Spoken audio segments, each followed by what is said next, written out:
از مرگ مشو غافل، این چرخ زمان آخیر. از مرگ مشو غافل، این چرخ زمان آخیر. بیرون کند از جسمت این روح و روان آخیر. بیرون کند از جسمت این روح و روان آخیر. از تخت پر از نعمت ناگاه بزیر افتی، بیگانه شود از تو این نام و نشان آخیر. از مرگ مشو غافل، این چرخ زمان آخیر. بیرون کند از جسمت این روح و روان آخیر. دوری بکنند آن دم اولاد و عزیزانت. دوری بکنند آن دم اولاد و عزیزانت. بیزار شوند از تو یاران جهان آخر. یک گوشگکی شویند آن کل بودی بی جانت.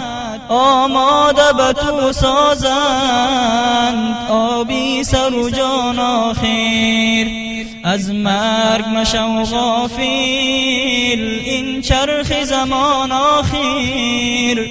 بیرون کند از جسمت این روح و روان آخر. کرباس به تو آرند از بهر کفن کردن، تا بر تو بپوشانند آن را به گمان آخر.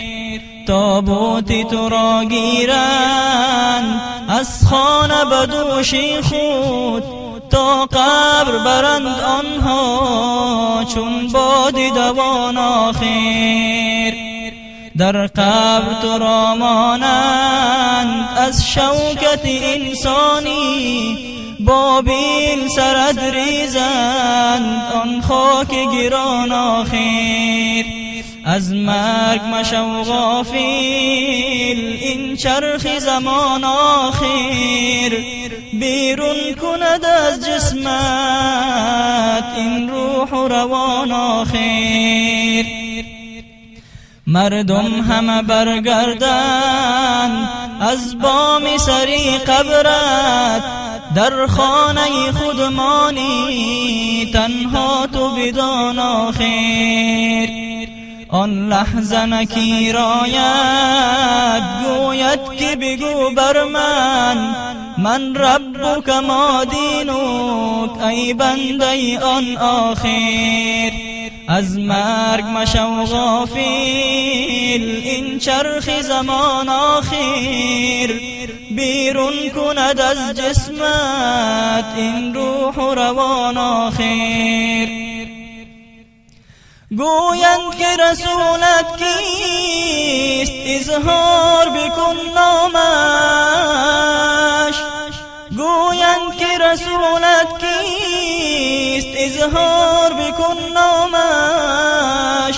چون شخص مسلمانی دانی همگان آخر. گویی به جوابی او من بنده سبحانم، پیغمبر من احمد آید به زبان آخر. از دین چی می پرسی من شکر مسلمانم.